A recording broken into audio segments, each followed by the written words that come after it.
Hello, I'm John Del Vecchio at Street Skills. Welcome to session number 6 of Cornering Confidence. My goal for this final 30-minute live stream is to have a Q&A session on Cornering Confidence chapters 11 and 12, trail breaking, and cornering hazards. Please post your chat questions or clarifications regarding these techniques and your experience practicing them in the chat. And I'd like to start with trail breaking, and it is the ultimate goal of this book. It is magic once you figure out how to do this very simple technique, but it is also a misunderstood technique by many people in my experience. Let's start by just talking about some things right off the bat about trail breaking. First of all, trail breaking is not a breaking technique. Trail breaking is an advanced cornering technique. The purpose of breaking is to slow. The purpose of trail breaking is to corner with 100% control. And that comes basically right out of my book. And when I talk to people about this particular skill, trail breaking, and I tell them to consider that trail breaking is not using rear brake only, that I see a sense of confusion oftentimes in their appearance and their facial gestures. And then I tell them it's primarily done with the front brake. And that again throws them off. And the good news is that really trail braking is a secondary benefit from the secret weapon, smooth brake throttle transitions. By using the secret weapon routinely, you're going to be in a better position to use the technique when riding through the corners at a spirited pace. Now, I have a couple of diagrams here, and the first one, before I read the diagram, I just want to read the definition as I understand trail braking. The trail braking cornering procedure refers to applying the brakes normally and then tapering them off or trailing brake pressure beyond the entrance of a curve. And once the rider is happy with their speed and direction, they can finish the brake to throttle transition maneuver with their hands and throttle out. And trail braking is commonly referred to in my program as making a smooth brake to throttle transition, only deeper into the curve. So let's take a look here. If you're not trail braking, you're going to get all your braking done here. How you doing, Frank? Good to see you in the chat. And we're just getting started here with, explaining a little bit what trail braking is for people who may not understand at this point. If you're not trail braking, you're getting all your braking done before the turn-in point.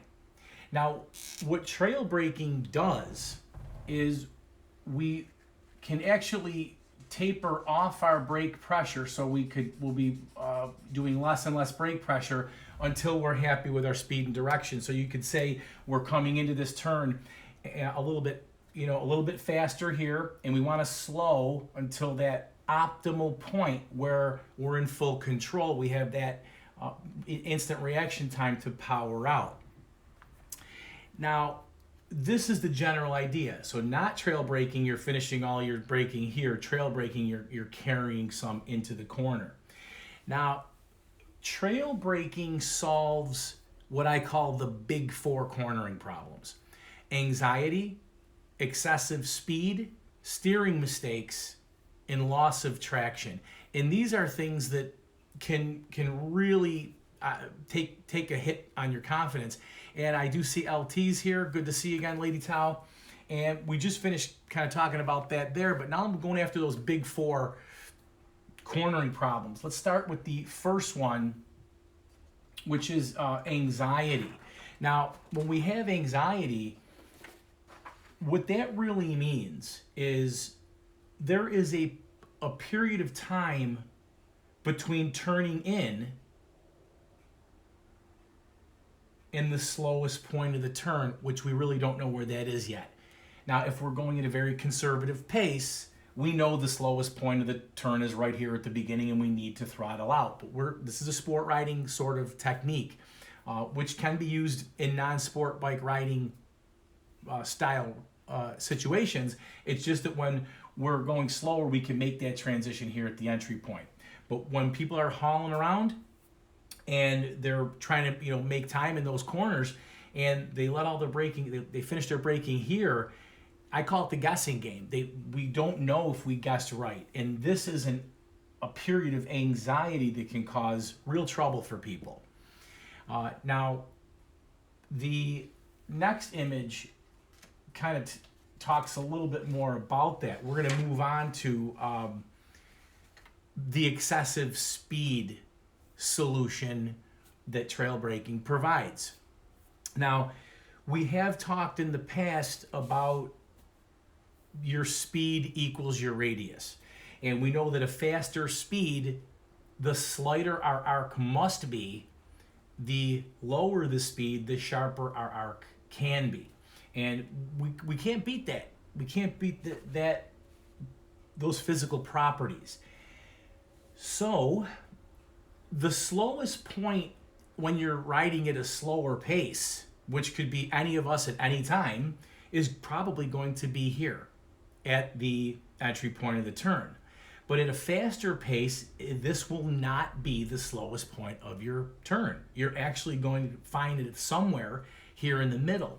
And it's this first half of the curve that trail braking really does shine, specifically to prevent those anxiety issues, because when we're on that brake and we're covering that brake, we are 100% in control of our speed, which controls our direction, which controls our comfort level. And if we're at this point here with our hand fully wrapped around the throttle, and all we have in the tank to slow is engine braking, which is something that is definitely something I would advise people do if they want to slow. We'll get to that in a minute, a little bit later. So that kind of takes care of the excessive speed. One of the things that I plan to point out here on this in the book and in the online course, and when I teach and I do drawings like this, I tell people to think about a 90-degree turn, and if you were going to turn into your driveway, where are you going to let off your brakes? You're not going to let off the brakes back here, because you might miss. You might miss, because as soon as you let off the brakes, you're going to probably pick up some speed here. Now, engine braking might help you slow as well, but we're going to slow until we're happy with our speed and direction. But basically, the way I would say it is to the slowest point in the turn for you. Now, depending on your line through the turn, a slowest point can be in different places. And what I tell people to think about is practice your brake throttle transition here, pulling in your driveway, and then you could just extend it into a curve, which is a milder 90-degree turn. And so that's major for handling those excessive speed issues. If your fingers are on that brake, the other fingers are wrapped around the throttle, we precisely can control that speed of our motorcycle. Now, steering mistakes is the other problem. It's the third of the four problems, the cornering problems that we have. And what happens when you have steering mistakes, if we get off the brake too early, if we go back to this image here, if I let off the brake too early, that's gonna now force the bike. I'm finished slowing, my speed's gonna pick up and it's gonna force me on a wider path. We wanna slow until we're happy with that speed and direction. And what that means is we want to allow the motorcycle to slow, because that's gonna help us make this turn. The slower we're going, the sharper the turn can be. But we also are doing something a little differently when we talk about steering mistakes. If we were to release the brake here, the front suspension is going to rebound. And that has the effect of lengthening our wheelbase. If we keep that nose pointed down with a little brake pressure, it shortens the wheelbase in the suspension. And of course, we do want a flat suspension. We talk about keeping the motorcycle suspension in the sweet spot.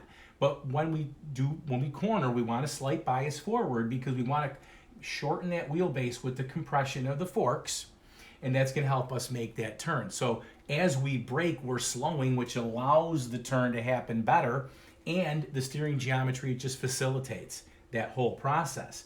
Now, if we release the brakes, we have the opposite effect. We're trying to get a longer wheelbase to make a tighter turn, which is going to require a little bit more maybe pressing and some other things we might not want to get into. Now, the fourth problem that trail braking solves is loss of steering. Loss of traction. And let me see here. So if we go to this image here, trail braking keeps weight on the front tire right when we need it the most in the first half of the turn when we want to change direction. And so consider this. I'm going faster in the turns and I get to the entry point.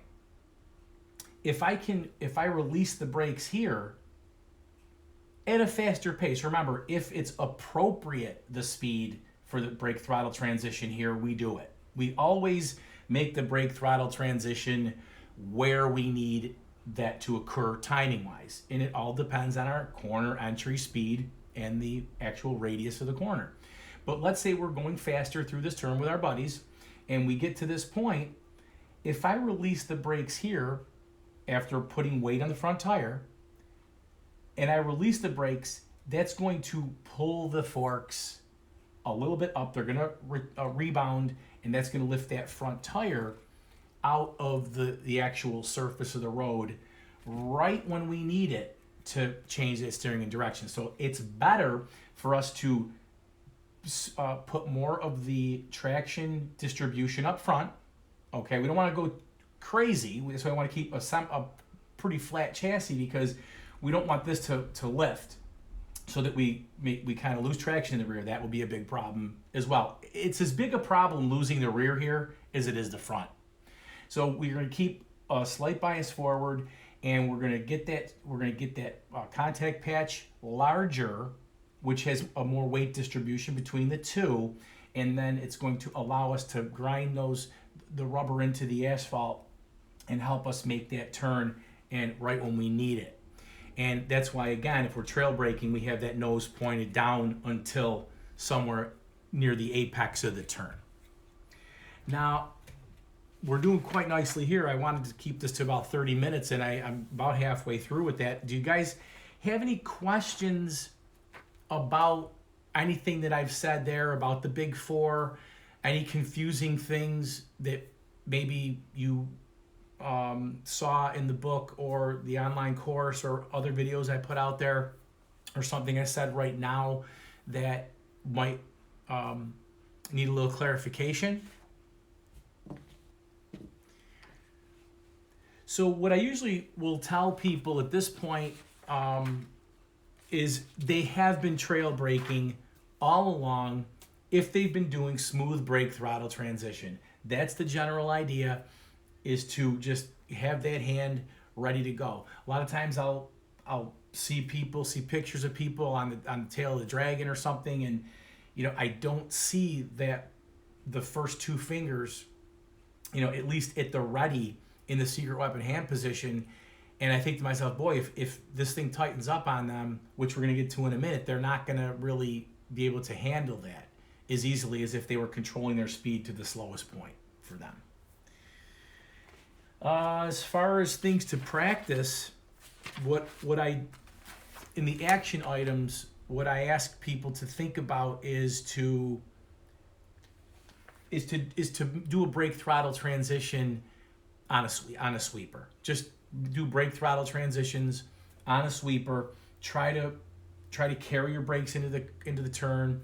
I did put up a short video, probably a minute or two, of me just a day or two ago showing where my brake light goes off. I have a couple of those different videos for people. Now, I think the action steps basically say do it in parking lots and driveways first. Your brake throttle transitions as you're turning. Good videos. I put a bunch of good videos in the online course. Slight sweeping curves from there, then sharp curves. Once you get this in those environments, once you learn how to do this on a regular basis, just riding around, you're going to find that when you're moving along, it's just a real comforting thing. And so that is what I will say about trail braking. And really, it's kind of a anticlimactic thing when we get to this point in the book, because I tell people, look, I want to teach you trail braking. Trail braking is the most important thing, and they assume that it's going to be this big thing that's going to come out of nowhere, but it's really been something you've been working on. If you've been following the program all along, you've basically been doing it without even knowing it, and now it's just the timing of the brake throttle transition that matters. All right. And about the 90-degree turn, what speed are you talking about? Since very low speed you would direct steer instead of counter steering, would that affect trail braking? Excellent point there. So what Lady's talking about there is under about 12 or 15 miles an hour net general range, counter steering won't work. So that is a very good point. What I would say about that is, regardless of the steering input that you need to make to turn the motorcycle, that is separate from the speed. So we're going to control the speed with our brake throttle transition, and depending on what input is necessary to make that turn into our driveway 5-10 miles an hour. I think when I did it in my car, when I was writing the book, I turned into my driveway at about 10 miles an hour, which you would think it'd be less than that. And what I tell people is, think about this. When you pull in your driveway in your car, think about where you let off the brake and then go to the throttle or the gas pedal in that instance. It's going to be somewhere at the point, the apron of your driveway where it meets the grass and the road. So that's an excellent point. Steer the motorcycle with whatever method is necessary for the speed you're going to change direction. When I'm talking about the brake throttle transitions, that's going to control speed more. And you're right, there is a relationship between our speed and our direction, but I guess they are isolated for this particular purpose that you're talking about. They can be operated separately. It's a very good question, something that I could probably do a little bit more research on my own about. But when we're talking about 10 miles an hour pulling in that driveway. I did the free portion of your online course. Very good, and much more than I expected for free. Well, that's, I really appreciate that. And, I wish I could, give the whole thing out for free. I really do. I could if I really wanted to. But sometimes I think that there is an intrinsic value to something if there's sort of a fee placed on it, and just to compensate myself for doing this. I'm backing away a little bit more from the coaching tours and actually physical classes with people, just due to logistics and how to get to places where people ride, marketing, and that kind of thing. And so what I found is that my contribution primarily could be through the online course, and I thought it was a pretty fair price, especially since there are some organizations out there like the BMW MOA that will maybe they reimburse you for taking classes if you go through their process ahead of time. And I just want to say thanks. Ride Fast, Don't Die. That's I've been seeing that a lot everywhere, and it's a fantastic model. I mean,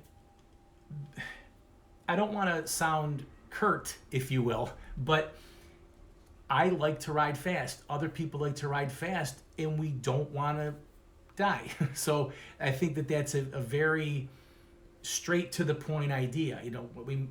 What is fast for one person may not be for another. I mean, think about it.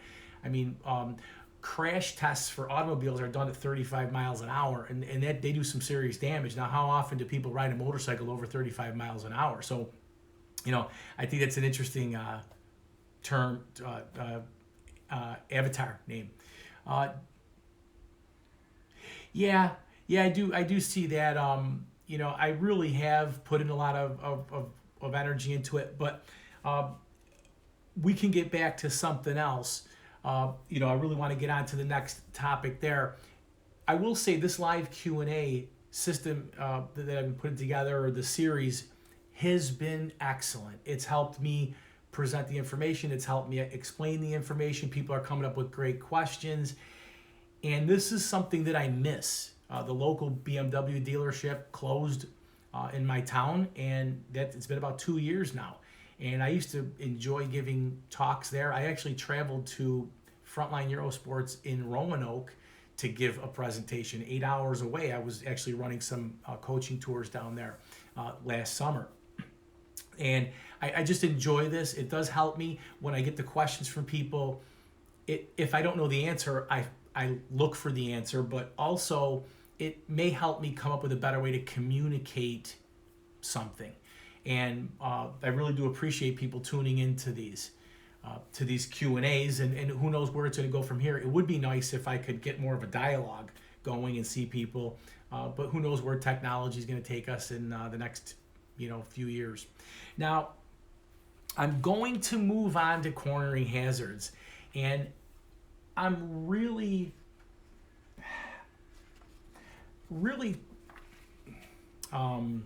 trying to focus on how to help people be more confident. Nothing makes you less confident than when there's problems in the cornering hazards. And I like to tell people that everything that you've needed to handle cornering problems or cornering hazards, cornering emergencies up to this point, you have learned in the course if you have followed it to this point. For example, we changed a line for positioning benefits in Chapter 9. Well, now it's a more risky situation. We're going to change our line to avoid a surface hazard or whatnot. And that's where we're kind of tying it all together. That's one of the big things I like to say about chapters 11 and 12.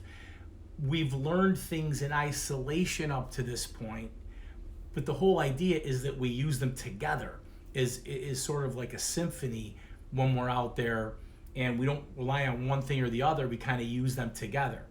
And we'll go to the cornering hazards content now. I'll try to boil it down to two things that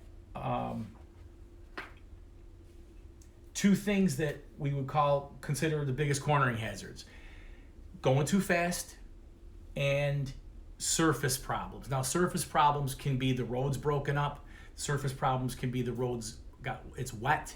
There's something in the road. So this all comes into play. Tar snakes, all those things are in the surface problem category. And if we kind of take a look over here, we can look at this cornering hazard of too fast. Now this could be minimized by you if you're using trail braking, because very few times will you go in too fast, because you'll be right there ready to make the transition at the appropriate time. However, as much as I use trail braking and am confident in corners, there are still times when I'm going too fast. I may be distracted. I may have misjudged. Lots of things can happen. And so what you don't want to have happen at that point is your brain quit, and then you do some input that causes some sort of mishap. Now, if we were entering this turn too fast, what I will say to my students when I'm teaching them is, all right, you're going in too fast. What do you got to do? What do you have to do to make this turn? You're going too fast. Almost 100% of the time they say you got to press more. And this is once we're at the point where I've taught them all the other things about using your brakes, engine braking, slowing in a turn, all these different things, and they still think that the best thing to do is to press into counter steer in the direction. So I'm going into a turn and it's tighter than I wanted to, than I expected. Then we have to press this inside grip which is going to increase our lean angle, and we can make that turn. And yes, ladies and gentlemen, that will perhaps help you make a turn if you go in too fast. But that goes against the straight principle. All right, we want a more vertically upright motorcycle in a turn. And this is essential, I think, for cornering confidence. We talked about, remember, when the more vertically upright you are in a curve, you're going to get more stability, lean angle in reserve, and ground clearance really at any lean angle. And those things are not to be underestimated. And if I could ask somebody maybe in the chat here, what are some of the ways, what are the better ways that I would suggest you address this problem of entering too fast? You're entering too fast. We could press more, which I'm against. That would probably be my third choice. What would be a better choice? Anybody? Throw something up there.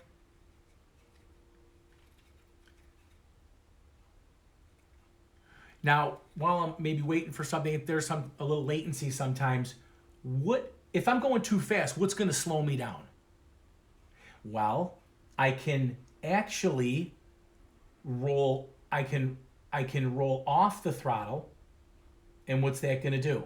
That's going to bring my nose down. It's going to slow me down. Remember, speed, the slower I'm going, the sharper the turn can be. So I can, you don't want to chop the throttle because that could be abrupt, but we could roll off. Okay, good. So we obviously want to trail brake, but let's say we're coming in too fast and let's say we've already transitioned. We could reintroduce the brakes. Yes, engine braking, trail braking. We could continue the trail braking in there. And I guess to Ride Fast's point, obviously trail braking would mean this. If I realize I'm going too fast here, I could stay and I'm trail braking in. I'm still on those brakes, and then I come in. I might have to go almost to here, past the corner apex to transition out. So I may have to slow beyond the midpoint, if you will, of that curve to make sure that we make it through. We can also engine brake. We can roll off. Now in the cornering chapter number 10, I ask people to think about getting to this point and rolling off the throttle to see what that coasting, aka engine braking, will do to help close up that turn. And we could also, yes, Frank, we could introduce that brake lever to just bring that front down, slow our speed, steering geometry. Now lightly, what's going to happen there, if you lightly tap the rear brake, now that may help for you. But my advice would be to stay off the rear brake in this situation, because if you're going too fast and you're braking really hard, you're going to have less traction on the rear. And if we tap it, that could be enough to lose that. And then at a faster speed, we lose that rear tire, we could be in some deep trouble. Now, I think some people like using rear. I do actually teach to use both brakes, if you need to slow the motorcycle with less chassis pitch. So let's say, I'm going to say this to Ride Fast. The rear brake, what I would do is, if I realized while I was still upright that I needed to slow more, while I were more upright, I would get on the rear brake. Maybe I would use it a little bit with front brake, because usually in the twisties I'm just kind of using front brake. But sometimes I will use that additional braking power of the rear brake instead of using more up front and pushing more of the traction up front. Rear brake, I've had a couple real problems going in too fast and touching that rear brake. So it's a very sensitive control.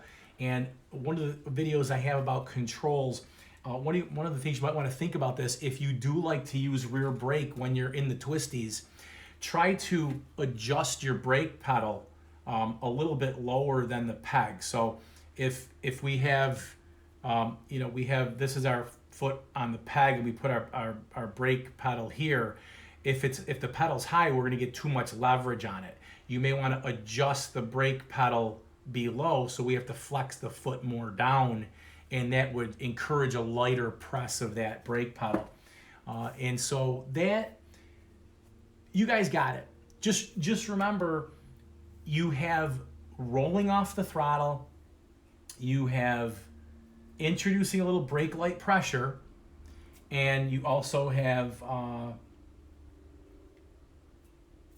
trail braking from the get-go to continue and hold it through.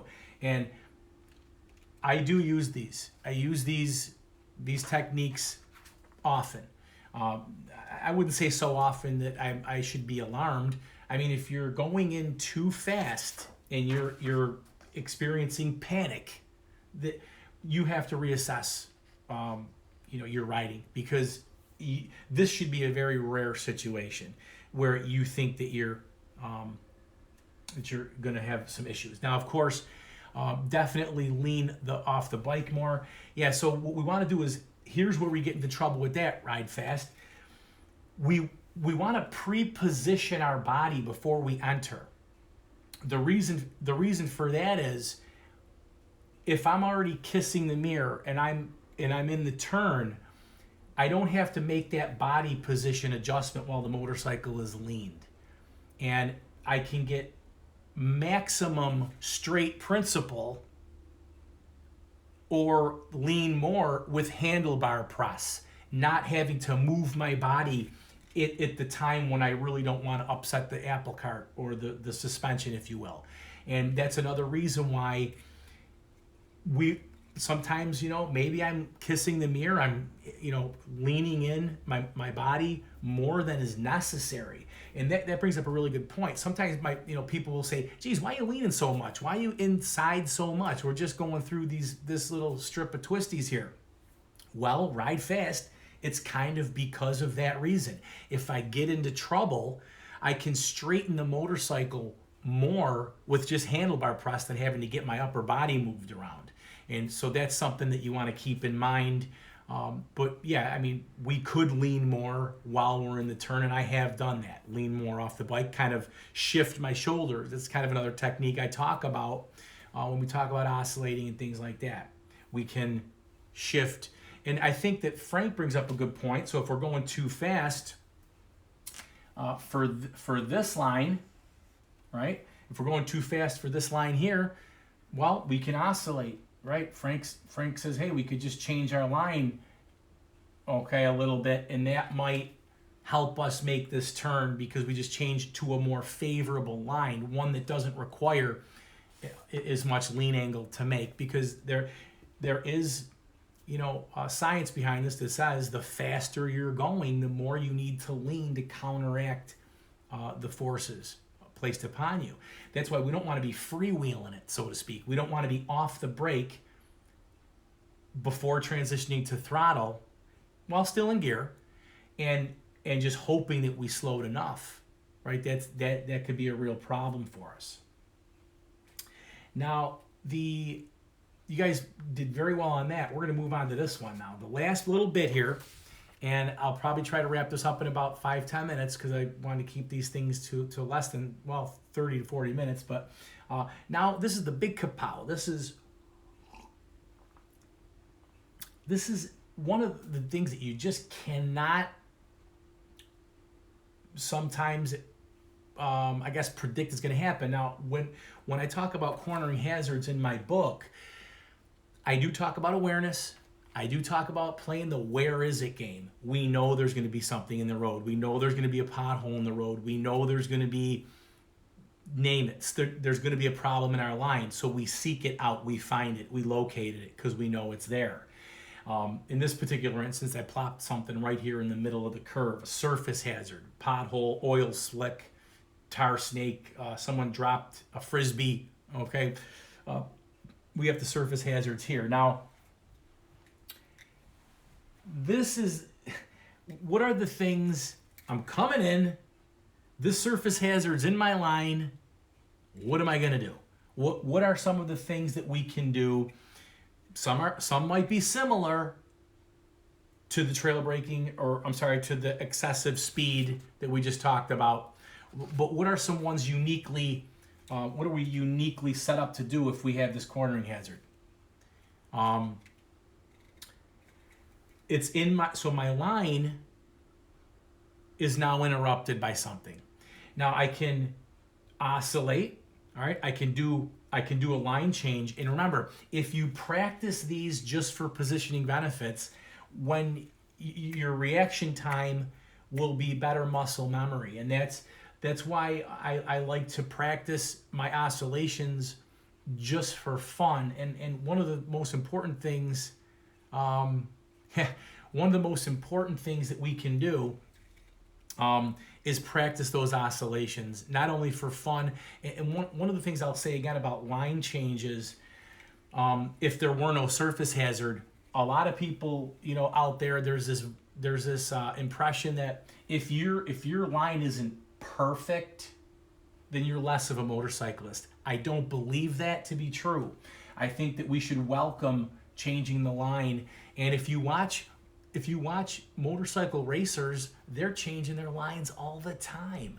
They're demonstrating to us how you can change your lines. They have to avoid each other or pass somebody or whatnot. And so you can actually see that the best motorcyclists among us are constantly changing their line, because there's a race line right on the track, and that's supposed to be the fastest or best way around that track. Well, you're not going to win just following that race line the whole time. How are you going to get around people?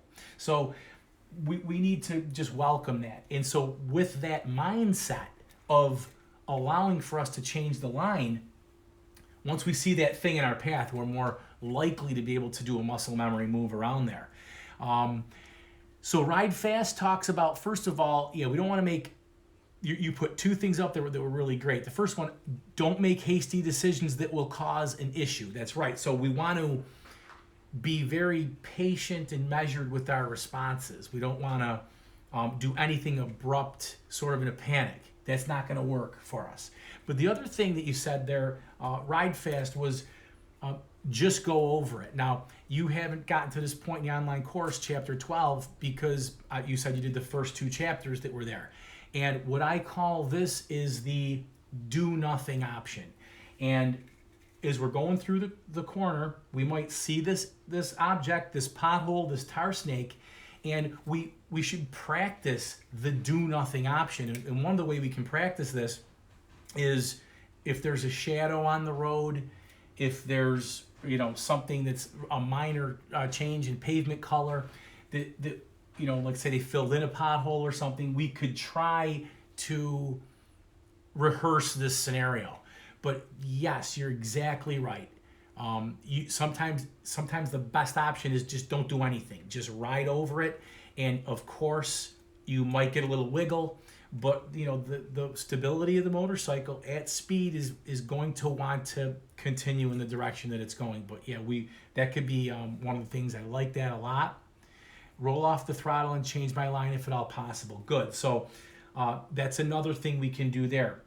Remember that we can change our line, we can change our direction with the throttle, right? So it controls speed and it controls through the speed our direction. For example, if I'm heading into this turn and I see there's something in my way, if I roll on the throttle here, that could get me around this.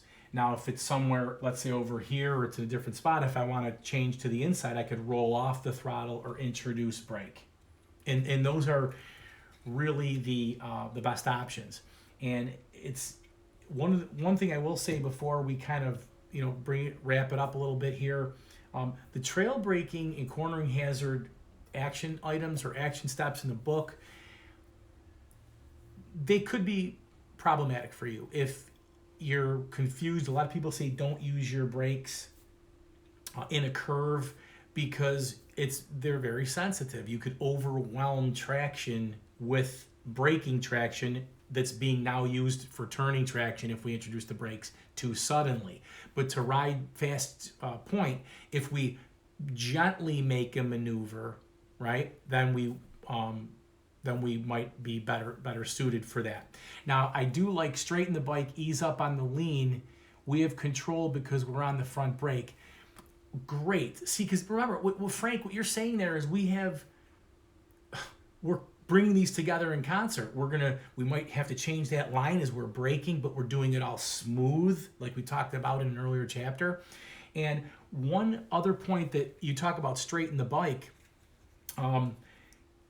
if this is sand, a friend of mine had an issue where there was gravel in the road. And after they had chip sealed the road, painted it, cleaned it up, we thought we were home free on this road.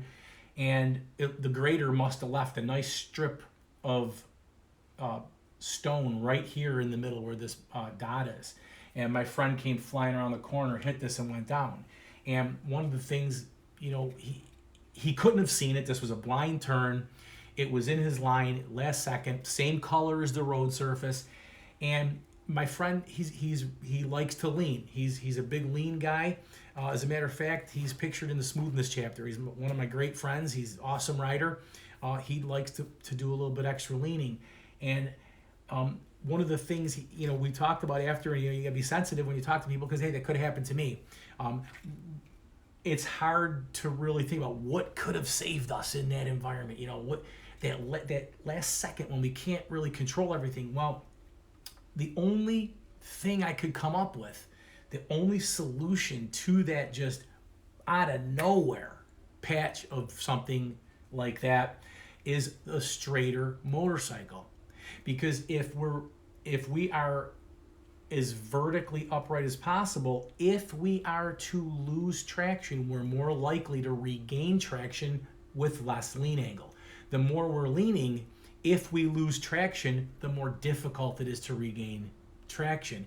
And that's why, that straightening that motorcycle out, kissing that mirror, even though you may not really have to get the motorcycle turned, it gives us that extra margin for steering the motorcycle without upsetting it as much if we need to. And that is really fantastic. I just want to say thanks for tuning in. And, these are sort of a little bit off the cuff for me. I do prep for them just to make sure that I can cover what's in the chapters and answer your questions. I do have some excellent things coming out of Street Skills.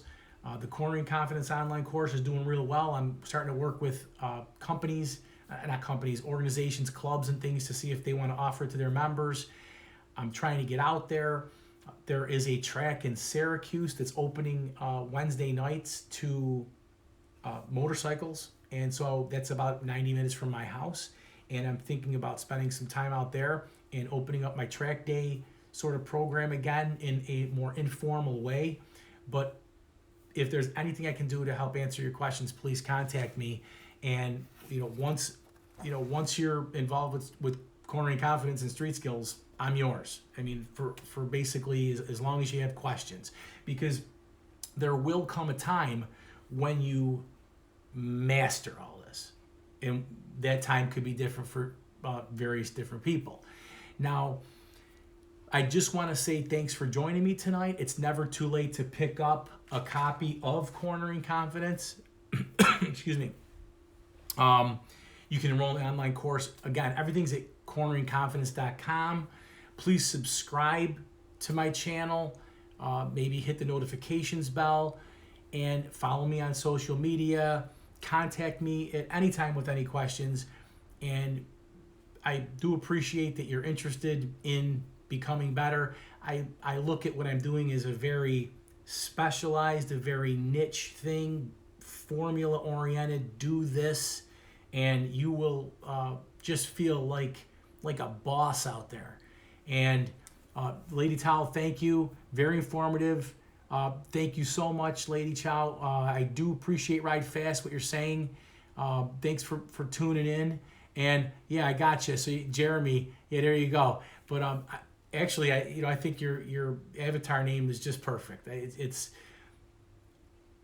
I would rather see that than ride very safely I mean, we want to be safe, but the philosophy that I have is if you are in control of the motorcycle, you will be safer.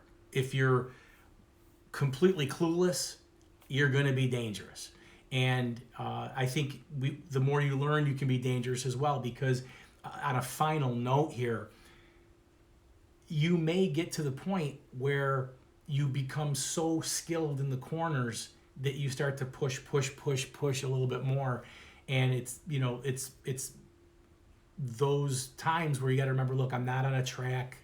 It's not as it's not as safe as an isolated place like that. I'm on public roads, and that's very, very difficult to do when you're just in the zone, living the dream. And I'm a little bit upset because the season's ending here. But when you live in the northern climate, it's kind of like a rebirth every spring. And that's a really nice thing about the course as well, the online course. While it's designed that you can practice the action steps in between each chapter, it's a perfect thing to do in the winter as well. I mean, you can have a book, to go along with it. And, it is hard to learn how to ride a motorcycle through a computer and through a book or through your cell phone. But the hope is that you're taking those things and that I've provided you with exercises.